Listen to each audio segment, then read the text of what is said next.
नमस्कार दोस्तों, वैदिक एस्ट्रोलॉजी में आशुतोष झा इस चैनल में आपका स्वागत है। एक योग है बुध आदित्य योग। जनरली देखिए बुध हमेशा ही सूर्य के आसपास रहते हैं, तो आप देखेंगे कि ये योग जो है जनरली कुंडली में आपको देखने को मिल जाएगी। अब इसका इफेक्ट सबके साथ एक जैसा नहीं होता है। सबसे पहले समझिए बुध है क्या। बुध देखिए आपका इंटेलिजेंस है, आपका शार्पनेस है, कम्युनिकेशन भी है, आपका जो टंग से जोड़ के देखा गया है ना। तो आप कह सकते हैं कि आप जो बोलते हैं कम्युनिकेशन में कितनी शार्पनेस है, वो आपका बुध है। इंटेलिजेंस है, कैलकुलेशन है, एनालिसिस है। जो सन है वो आपका आत्मबल है, एनर्जी है। सन की अपनी एक एनर्जी है, सन की अपनी एक ब्रिलियंस है, सन की एक ऑथोरिटी है। तो जब बुध और सूर्य एक साथ आपके कुंडली में किसी भाव में बैठे हों तो इस योग का निर्माण होता है। अब है कि कहाँ बैठेंगे तो उसका कैसा रिजल्ट आएगा वो डिफर कर सकता है। कौन से साइन में बैठे हैं, किसकी महादशा चल रही है, कौन से प्लैनेट की दृष्टि है और कौन सी जो आपकी कुंडली बन रही है, सारी चीज़ें फैक्टर तो इस पे काम करेंगी कि उसका रिजल्ट कैसा आता है। रिजल्ट इस बात पे भी निर्भर करता है कि बुध और आदित्य यानी कि बुध और सूर्य का जो योग है, बुध कितने नज़दीक है ना। क्योंकि देखिए जब बहुत ज़्यादा नज़दीक होंगे तो बाकी प्लैनेट पे ये लागू होता है। जब सूर्य के बहुत नज़दीक आए तो वो अस्त हो जाते हैं, कम्बस्ट माने जाते हैं। अकेला बुध ही है जिसपे ये उस तरीके से लागू नहीं होता क्योंकि उनके आसपास ही रहता है। लेकिन बहुत नज़दीक आ जाएंगे तो इस योग में भी थोड़ा सा दिक्कत हो जाती है। कहने का मतलब है कि थोड़ा सा आपके पास ये सारी क्वालिटीज़ होंगी है ना। आपके अंदर ऑथोरिटी होगी, आपके पास कम्युनिकेशन होगा, लेकिन आप शार्प होंगे। लेकिन जब बहुत ज़्यादा सूर्य और बुध नज़दीक होंगे तो जो एक शार्पनेस है वो रहने के बावजूद भी आप थोड़े साय हो जाएंगे। अपने आप को एक्सप्रेस करने में आपको थोड़ी दिक्कत आएगी। बाकी योग रहेंगे, वो इंटेलिजेंस आपके अंदर रहेगा।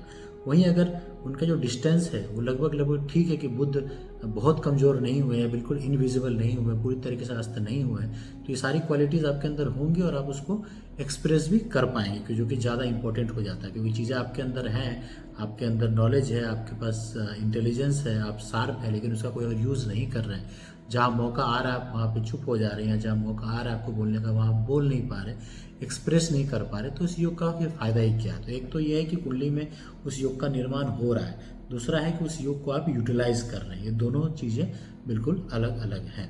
अब बुध और सूर्य जब एक साथ आते हैं तो कुछ जो महत्वपूर्ण लोग हैं उनको आप देखिए, जैसे डॉक्टर एपीजे अब्दुल कलाम है ना, मनमोहन सिंह है, बराक ओबामा हुए, अपने अमिताभ बच्चन है, इनके कुंडली, निकोला टेस्ला की बात करें तो ये कुछ प्रमुख लोग हैं जिनके अंदर ये योग बनता है। आप जाकर उनकी कुंडली को एनालाइज करेंगे तो आप देखेंगे कहाँ पे है, कितना नज़दीक है बुध के सूर्य, तो आपको इसका रिजल्ट देखने को मिलेगा।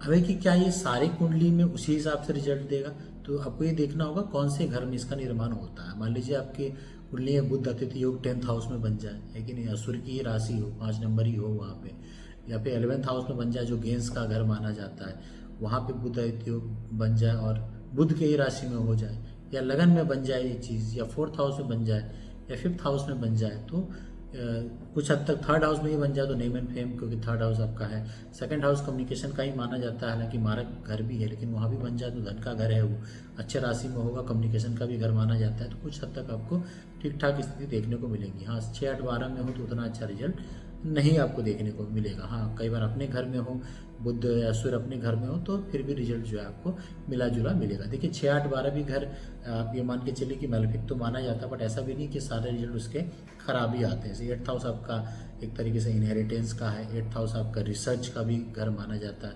उसी तरीके से 6th हाउस अगर एनिमी डिजीज का है तो कंपटीशन का भाव भी उसको आप देख सकते हैं। 12th हाउस अगर आपका लॉस का घर है एक तरीके से तो आप उसको मोक्ष का घर भी मानते हैं, उसको आप फॉरेन का भी घर मानते हैं। अगर वही आपका एक्टिवेट हो जाए तो आप फॉरेन जाने के अपने चांसेस बन जाते हैं, और अच्छे घरों के प्लेसमेंट और दृष्टि होता है, आप वहाँ सक्सेसफुल भी होते हैं। तो कोई भी घर खराब नहीं होता। कुंडली के जितने भी घर हैं, 12 घर, उसके अपने अपने इम्प्लीकेशंस हैं। लेकिन जैसे मैंने बताया कि योग का जब निर्माण होता है, 2 अच्छे प्लैनेट अगर एक साथ आए तो अच्छे योग का निर्माण होता है। उसी तरीके से कुछ विपरीत राजयोग भी बनते हैं जो विपरीत परिस्थितियों में, तो दोनों के नाम से आपको पता लग रहा है, एक है राजयोग, एक है विपरीत राजयोग। तो इसका फर्क जरूर पड़ता है कि कौन से घर में उस योग का निर्माण हो रहा है। हालांकि बुध आदित्य योग जो है एक अच्छा योगों में से माना जाता है और इसके रिजल्ट जो है अच्छे देखने को मिलते हैं। तो आप अपनी कुंडली में देखिए कि बुध और सूर्य कहाँ पे हैं। अगर साथ में बैठे हैं कि आपकी कुंडली में योग बन रहा है तो कौन से घर में बन रहा है, उसके हिसाब से आप मुझे बता सकते हैं। कई बार अगर बुध योग का निर्माण आपकी कुंडली में है और सूर्य की महादशा चल जाए, बुध की अंतर्दशा है, तो उस पीरियड का आपको फायदा उठाना चाहिए। फायदा उठाने का मतलब सिंपल, उसको एक्टिवेट करें। अगर आपके लियो लगन की कुंडली है और अच्छे घर में बन रही है, 11th हाउस में बन रहा है या 10th हाउस में बन रहा है, 4th हाउस में बन रहा है, तो आप सूर्य का नग पहन सकते हैं। बुध की देख लीजिए क्या प्लेसमेंट है, और एस्ट्रोलॉजर से कंसल्ट करके आप देखिए कि दोनों का नग आप पहन सकते हैं या नहीं पहन सकते। वरना गणपति जी की पूजा आप हमेशा करिए और सूर्य भगवान को जल चढ़ाइए। तो स्टोन नहीं भी पहनेंगे तो इस योग का आप पूरा पूरा फायदा ले सकते हैं। कई बार सूर्य जो है आपके पिता को रिप्रेजेंट करते हैं, तो उनका आप जो है एक तरीके से आदर सम्मान कीजिए, है ना, उनके बातों को सुनिए, और कभी भी उनका अपमान कर रही या पिता तुल्य जो भी है उनका आप अगर आदर सम्मान करेंगे तो सूर्य आपका स्ट्रांग रहेगा। ये कुछ रेमेडीज तो हमारे घर में ही मौजूद है। आप चाहे पिता का सम्मान ना करें, फिर आप सूर्य के कितने भी रेमेडीज कर लीजिए, उससे कोई फायदा नहीं होने वाला। उसी तरीके से बुध जो है इनुच, यानी कि जो इतने भी किन्नर लोग हैं उनको बुध कहीं ना कहीं रिप्रेजेंट करते हैं, तो उनको आप दया भाव से, ना सही सम्मान भाव से जो है अगर आप उनके लिए कुछ करते हैं, दान करते हैं, तो बुध आपका स्ट्रांग होता चला जाएगा। कम्युनिकेशन में आप अगर ये कोशिश करते हैं कि कोई अपशब्द आप ना निकाल लें, कोई गालियों का प्रयोग ना करें, तो आपका कहीं ना कहीं वाणी आपकी शुद्ध रहती है। मंत्रोच्चारण कीजिए, गणपति जी की पूजा कीजिए, तो इससे भी आपका जो बुद्ध जो है कहीं ना कहीं अच्छा रहता है। तो आपका कुंडली में योग बन रहा है तो उसका पूरा पूरा फायदा उठाने की कोशिश कीजिए। और ये मान के चलिए कि जनरली लगभग कुंडली में ये चीज़ देखने को मिलता है, बट यह है कि आप उसका फ्रक्टिफिकेशन कैसे करते हैं, उसको यूटिलाइज कैसे करते हैं, उसको एक्टिवेट कैसे करते हैं। क्योंकि महादशा चल जाएगी तो एक्टिवेट हो जाएगा, आप उसका रेमेडीज करते रहेंगे, उसको स्ट्रेंथ देंगे तो एक्टिवेट हो जाएगा। उससे रिलेटेड आप काम करेंगे। सूर्य आपका क्या है, सोल सिग्निफिकेटर भी, आत्म कारक है, आपका आत्मबल ही है। इसमें आपको क्या करना है, दूसरे को जितना आप दिशा दिखाएं, क्योंकि ज्ञान और नॉलेज अपने लिए नहीं होता है। तो जो जिसके कुंडली में भी ये योग बन रहा है उसको चाहिए कि वो दूसरे को दिशा दिखाने का काम करे, दूसरे को सही सलाह देने का काम करे, दूसरे को सही रास्ता दिखाने का काम करे।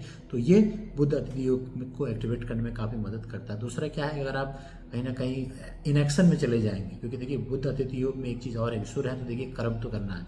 सूर्य कहीं ना कहीं कर्म को ही दर्शाता है। राजा को कर्म ही करना होता था, अगर राजा कर्म नहीं करेंगे तो ये प्रजा क्या करेगी, या फिर अब युद्ध हार जाएंगे। जब भी कोई राजा भोग विलास में चले जाते थे तो उनको राज हारना पड़ता था, क्योंकि कमजोर पड़ जाते थे। तो आपको एक्शन लेना पड़ेगा। तो बुध अतिथि योग को अगर आप रेक्टिफाई करना चाहते हैं तो इनएक्शन से नहीं चलेगा, आपको एक्शन लेना है।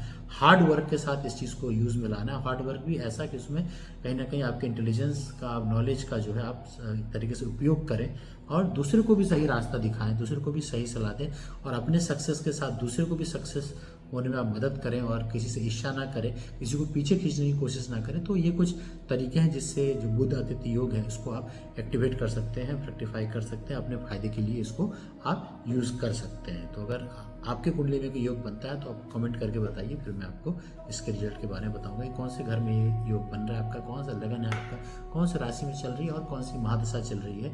ये सब चीज़ें आप थोड़ा मुझे बताएंगे तो मैं आपको गाइड कर पाऊंगा। उम्मीद करता हूँ कि मेरा वीडियो आपको अच्छा लगा हो, पसंद आया हो। बहुत बहुत धन्यवाद।